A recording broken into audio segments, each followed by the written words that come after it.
చిరంజీవి గారి కొడుకు రామ్ చరణ్ సినిమాలో అరే నీ మాటల్లో ఉన్న దమ్ము నీ గుండెల్లో లేదని అంటారు చూడండి. అవును. జగన్మోహన్ రెడ్డి నేను మాట్లాడుతూ ఉంటే అట్లాగే ఉంది. నీకు గుండెల్లో దమ్ముంటే దాంట్లో వైసీపీ బాధితులైనటువంటి ప్రజలు, నేను తెలుగుదేశం కూడా అన్నాను, ప్రజల యొక్క కేసులు తీసుకోకుండా రోజు చేశారు కదా, వాళ్ళ పేర్లు పెడతారా మీరు అన్నట్టుగా? చంద్రయ్య అనే వ్యక్తిని నడి రోడ్డు మీద గొంతు కోసింది ఎవడో కాదు, ఎవడో దొంగ కోసి వెళ్ళాడంటే కూడా అది వేరే విషయం.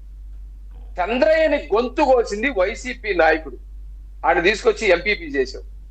తురకా కిషోర్ అనేవాడు స్వయాన తెలుగుదేశం పార్టీ నాయకుల మీద నడి రోడ్డు మీద పెద్ద బాధు తీసుకొని కారు మీద దాడి చేసేది.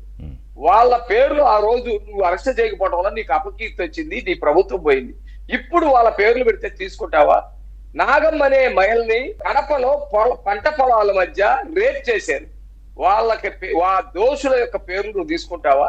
ఇలాంటివి చెప్పుకుంటా పోతే సుధాకర్ గారు, లేకపోతే అమర్నాథ్ గౌడ్, చిన్న పిల్లోడు 10వ తరగతి చదువుతున్నటువంటి పిల్లోడు పెట్రోల్ పోసి అతన్ని తగలబెట్టారు. మేము కక్ష పూర్తి అయితే ఇమ్మీడియట్ గా అందరూ లాక్కొచ్చి జైల్లో పడేయాలి.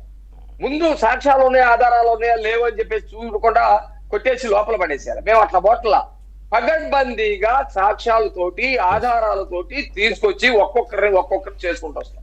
నెంబర్ 1, ఇది ఒక్కటే మా ప్రాతిపదిక కాదు, ప్రభుత్వం కూడా నడవాల, పాలన నడవాల, అభివృద్ధి ఫలాలు తీసుకురావాలా. ఈ రోజు డిఎస్సికి సంబంధించినటువంటి అందరికి సర్టిఫికేట్స్ ఇస్తా ఉన్నాం, ఇది ఆపుకోవాలా? లేకపోతే అమరావతిని ముగ్గురు చేశాడు, అది ఆపుకోవాలా? పోలవరాన్ని అట్లా నాశనం చేశాడు, దాన్ని నిర్మాణం చేస్తున్నాం, దాన్ని ఆపుకోవాలా? రోడ్లు గుద్దలు చేసి వెళ్ళాడు. అంటే ప్రాధాన్యత ఒక పక్కన సుపరిపాలన అందిస్తూనే రెండో పక్కన జగన్ అరాచకాలకు సంబంధించినటువంటి నేరగాళ్ళని మొత్తాన్ని కూడా తీసుకొచ్చి లోపలేయాలి.